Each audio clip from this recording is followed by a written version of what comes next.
Le principe de polarité. Tout est et n'est pas en même temps.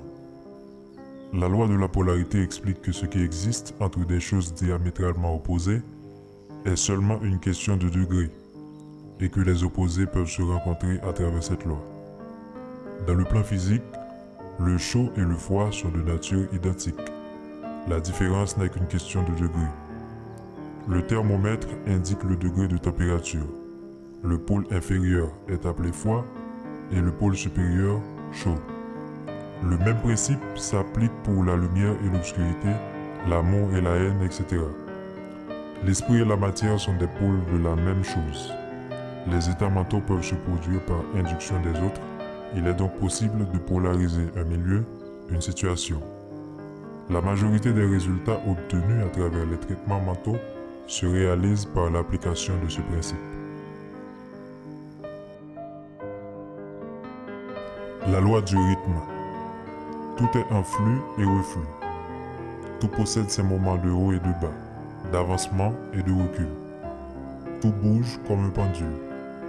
La mesure de son mouvement à droite est la même mesure que son mouvement à gauche. Le rythme est la compensation. Le roi Salomon est on ne peut plus clair quand il écrit dans le livre d'Ecclésiaste qu'il y a un temps pour chaque chose. Un temps pour rire, un temps pour pleurer. Un temps pour semer, un temps pour récolter. Un temps pour parler et un temps pour se taire. Le rythme se manifeste entre les deux pôles de tout. Cette loi régit les mondes, les esprits, les soleils, l'énergie, l'esprit, la matière. Cette loi, y compris toutes les autres que nous avons énumérées, n'est ni bonne ni mauvaise. C'est notre connaissance et notre façon de les utiliser qui les rend bonnes ou mauvaises. La loi de la cause et effet. L'esprit est un moteur. Les pensées sont des forces de l'énergie que l'esprit génère. Cette énergie sort de notre esprit en vibration, en onde qui par la loi du rythme revient à nous en nous apportant le futur que nous avons semé. Si nous faisons un bien à quelqu'un, ou si on parle en bien de quelqu'un, cet acte ou ces paroles sortent sous forme de vibration, de couleur, et cette couleur attire des vibrations de la même couleur et nous reviennent en augmentant le bien que nous avons fait. Il n'existe pas de hasard, ni de coïncidence, car la loi du hasard n'existe pas. Il existe seulement des principes exacts et immuables. Tout ce que tu sèmes, de manière constructive ou destructive, te sera rendu. Mais la récolte n'arrive pas toujours immédiatement. Il y a des gens qui sont bons moralement et à qui il arrive des malheurs. Leurs amis, leurs proches se demandent pourquoi ces gens qui font du bien souffrent autant. Il se peut qu'ils soient en train de payer une dette accumulée dans leur vie antérieure. La planète Terre a une quantité de dettes accumulées et les libère à travers des séismes, des cyclones, des maladies et des désastres de toutes sortes. La réincarnation est une vérité fondamentale présente au cœur de l'hindouisme, du bouddhisme, du jaïnisme. La réincarnation est aussi présente dans le christianisme. Jésus a beaucoup voyagé. Il s'est rendu en Égypte, en Inde et au Tibet, où il reçut son initiation. La Bible traditionnelle qu'utilisent les chrétiens ne parle pas de ce que Jésus a fait pendant qu'il avait entre 13 à 29 ans.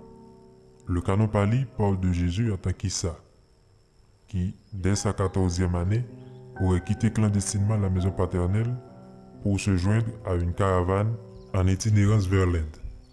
Après avoir fréquenté les jaïnistes, Jésus aurait passé 6 ans à l'école des Brahmines, dans le temple de Jagannath.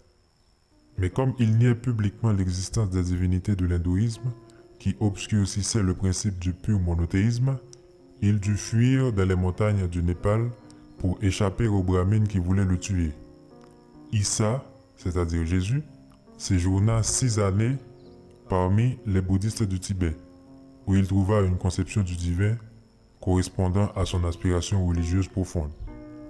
La réincarnation est un thème biblique qui fut accepté par l'Église catholique jusqu'à l'année 533 de notre ère.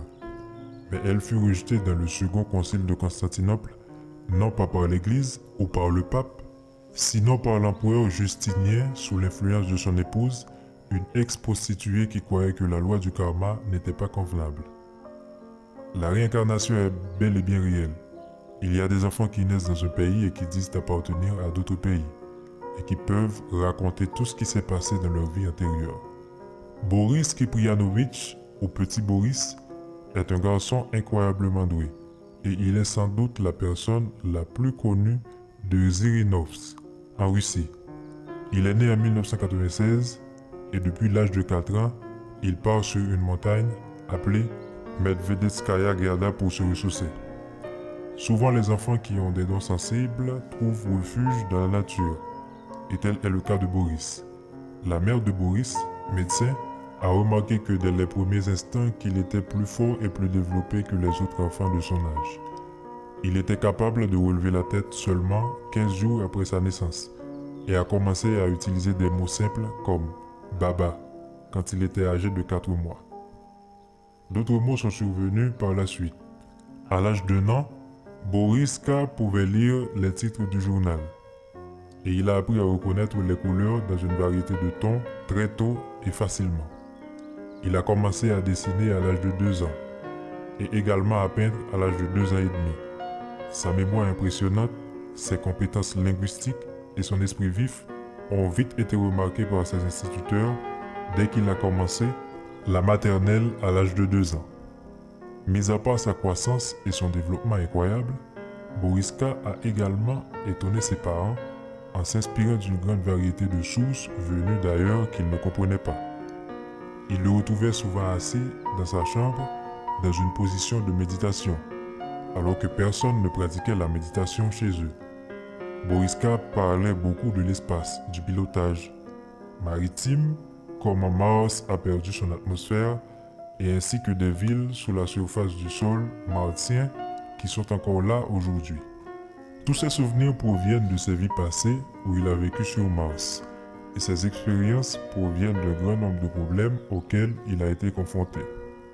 Boriska dit « Lorsque les Lémuriens habitaient sur Terre, Mars était plongé dans une guerre dévastatrice. » Il a poursuivi en disant que la civilisation avancée à la période lémurienne sur Terre s'est éteinte parce qu'elle a cessé de travailler sur la spiritualité et s'est déconnectée de sa planète.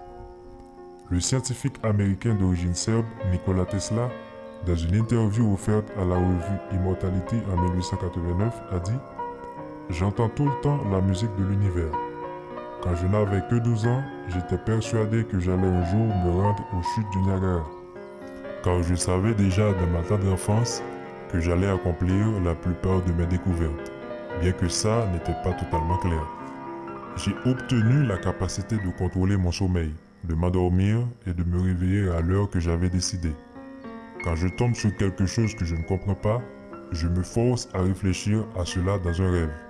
Et ainsi, je trouve la solution. Je dois remercier la visualisation pour tout ce que j'ai inventé. Les événements de ma vie et mes inventions sont réels à mes yeux, visibles comme n'importe quoi d'autre. Quand j'étais jeune, j'étais terrifié de ne pas savoir ce que c'était.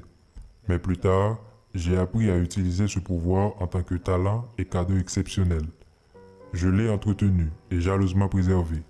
J'ai aussi corrigé la plupart de mes inventions simplement en les visualisant et les ai terminées de cette façon-là. En visualisant mentalement, je résous des équations mathématiques très complexes. Ma vision et mon oui sont parfaites et j'ose le dire, plus puissantes que chez la plupart des gens. J'entends la foudre à 50 km de chez moi et je vois des couleurs dans le ciel que les gens ne peuvent pas voir. Cette expansion de vue et de l'audition, je l'avais quand j'étais petit. Plus tard, j'ai consciemment développé mes capacités. Soyons clairs sur un point. Tesla a reçu l'influence védique et a utilisé la terminologie sanskrite ancienne dans ses descriptions des phénomènes naturels. Dès 1891, Tesla a décrit l'univers comme un système cinétique rempli d'énergie qui pourrait être harnaché à tout emplacement. Ces concepts, pendant les années suivantes, ont été grandement influencés par les enseignements de Swami Vivekananda. Swami Vivekananda était le premier d'une succession de yogis de l'Est. Après avoir rencontré le Swami et après une étude soutenue des opinions orientales des mécanismes qui conduisent le monde matériel, Tesla a commencé à utiliser les termes sanskrits comme Akasha ou Prana et le concept d'un éther lumineux pour décrire la source, l'existence et la construction de la matière.